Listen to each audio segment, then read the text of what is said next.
Hey Cam, a lot of talk so far about the summer work the team has put in getting organized and working together. For you guys, what do you think how beneficial has that time been? And how important do you think that could be starting now, even before training? Yeah, very. Just getting to know everybody, how everybody plays, the type of stuff that we're going to run, and just building that general camaraderie. Well, last year you expanded your aggressiveness as a scorer off the dribble. Was that difficult to sort of rewire your brain to be more aggressive in those moments?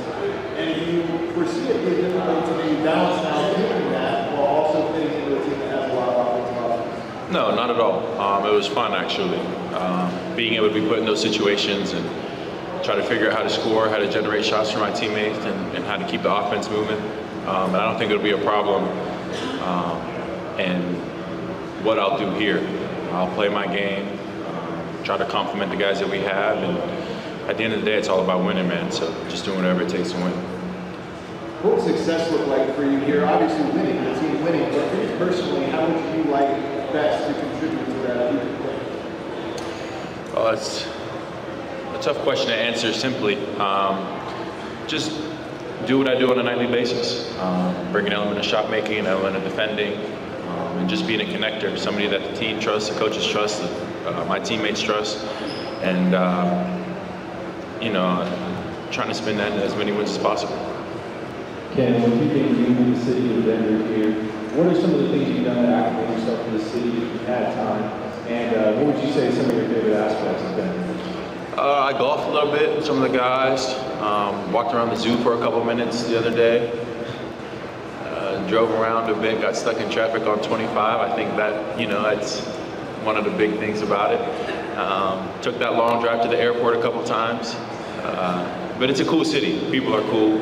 Everybody in this building's been great so far, and I'm excited to be here.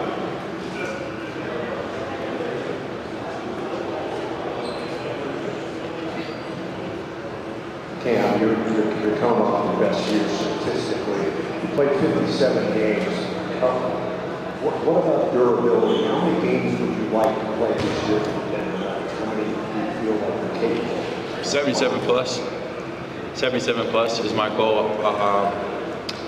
Last year, the 57, it was not ideal by any means. Some of it was circumstantial, some of it was unfortunate. But I'm definitely looking to exceed that 75 mark and be available. I think that's a big thing. And, I did a lot in the offseason to make sure that I'll be in a position to do that. Cam, welcome to Denver. In the modern NBA, it just feels like versatility is so much more important now. Your level of versatility that you think you can bring to the scene and how important it is just stepping back into playoffs. That's one of the things I pride myself on. Just being able to do a lot of things on the court, being able to fill a lot of roles, and being able to complement whoever else we have out there. And I've been on the court a lot of times with a lot of different players over the course of my career, and my specific role has evolved multiple times, and it'll evolve again. But at the end of the day, it's all about just contributing to winning. Ken, the current Dallas Nuggets roster have many great three-point shooters last season. Aaron Gordon is 43, Jason, Jamal is consistent, and some other good guys. So far in practice, who do you think is the best shooter? I'll take myself out of the equation. Obviously, Jamal is a talented scorer, shooter from all over the court. One guy to really keep an eye on, though, is one of our young guys, one of our rookies, Curtis Jones. He can really shoot the ball. Yeah, I'm here in the back. We heard Jamal talk about playing random basketball towards the end of last season, and that even working for them a little bit. I've heard you talk about the game in a very scientific, really structured approach. How do you feel like your game is going to mesh with sometimes the attack mode or even the randomness that these guys have played with over the years?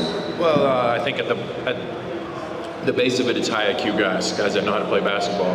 And so when you start from there, just being able to read off what they're doing and fit in from that perspective, and just figuring out what makes us score, what makes us defend, how do we play in transition, how do we play out of certain sets, and then from there just kind of assimilating into that and kind of adding to it what I can. And but like I said, man, I think it's about the IQ that we have in the building that I'll be able to play off of easily. Cam, obviously Nikola and Jamal are the best two handles in the league. You saw yourself in Phoenix quite a bit. How do you plan to use some of the playmaking skills you saw in Brooklyn, kind of really bridge those two guys together and make a more comprehensive offensive attack? The biggest thing about last season in Brooklyn is I was put in kind of a position to read a lot of the game in different ways than I had in the past. And so I would go through games and, you can do practice reps, you can work on it, which I had my entire career, but actually getting in the game, getting pick and roll reps all game, getting handoff reps all game, and learning what's working and what's not and how teams are guarding it and how to combat that. That was really beneficial for me. So just taking that knowledge and being able to use it when it's necessary, when it's needed. Then obviously you guys know a lot of my career, I have been relocating around the arc and cutting towards the basket to just play off of other players. So just combining those elements, not necessarily forcing anything, letting the game come to myself, and then again, just playing off the guys that we have. Cam, way in the back. There's been a lot of talk already about just the vibes of the team, vibes of the locker room, all that stuff. How have you noticed the vibes? What has been your read on the atmosphere, the camaraderie, and the vibes of the team? Just guys that really overall get along pretty well. It doesn't really matter who's in the locker room at any given moment, who's on the court at any given moment. It's lively. People are talking, conversating, having fun. And that's awesome to have, I know a lot of these guys have been here for a while, and some other guys are new, and we got Bruce back there who's kind of making his comeback. But everybody seems to get along, and everybody seems cool. Everybody in the building's been great, and so the vibe around this gym has been really good the last month or so. When you were talking about wanting to play 75, 77 games, I think you said you might have done some stuff differently this offseason. I was just curious if you could expand on what kind of things you were doing to put yourself in the best position possible. Well, let me clarify there is that obviously 82 is always the goal. I was just trying to give myself that little wiggle room so that one game, they're like, you already missed it. Last season, I think I missed a good couple weeks span with an ankle injury, right? An ankle injury that occurred with 1 second left in the game against Milwaukee, going after a loose ball to finish the game. I ran into a teammate, stepped on his foot, and there went that month, So some of the things you can't always control, but from the things I can control perspective is just making sure that everything's solid. Everything, strength is in the right spot, aerobic conditioning is in the right spot, and everything that filters down. And then with the rest, just pray for health and keep on working. Cam, you've been at this end of stuff for a while now. You've played on some good teams and some not so good. What have you learned about the essential components of what leads to success in winning? There's a lot of things. One thing that I've seen is that when a system is adopted throughout the team and a culture is adopted throughout the team, from top to bottom, 1 to 15, everybody knows their role, everybody knows what they're supposed to do. Everybody knows how to execute offensively, defensively. That is kind of the base of it. I think that really good teams that I've been on, you just step into a game with a sort of confidence in the talent that you have on the team, but also a confidence in the game plan and how you're going to execute it, and how quickly you can get into sets, how you can respond to adversity, how you can defend. What is the specific game plan for defense, and do you have a knowledge of the personnel you're playing against? Those are the things that have really kind of been the basis of good teams, and then talent kind of takes you the rest of the way. Hey, Cam, welcome to Bloomberg over here. Can you talk about what can you contribute to this team to be better?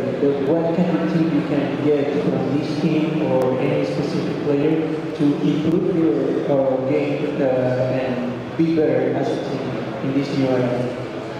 What can I do to contribute to that? No, what can you take from your team from the Nuggets to improve your game, to deal with this new team?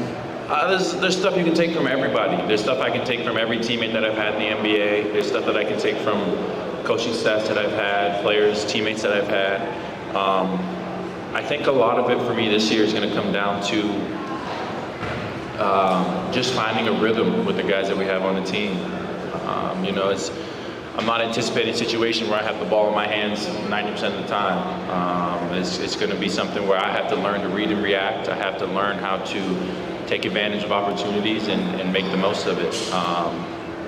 We got a lot of guys that you can learn a lot from various aspects of the game on this team, and that's what I love to do. That's one of the biggest parts of it for me, is just trying to get better mentally at the game as much as physically.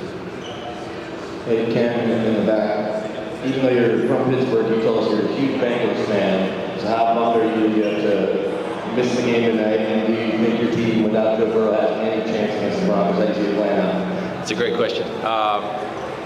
Yeah, I was definitely bummed. I was hoping to, you know, of course, the day we're leaving is the primetime game in Denver. That sting went away a little bit when Burrow went down. You know, last week was tough for us Bengals fans at Minnesota. So, you know, I'll be watching from a distance, hoping that we can maintain. I got faith in us, but ultimately I'm not the one that's going out there throwing passes and making tackles. I'm not scoring any touchdowns, so, you know, I wish him the best. But, you know, it's Denver territory here too, so I'm not going to say too much. All good? Thank you, guys.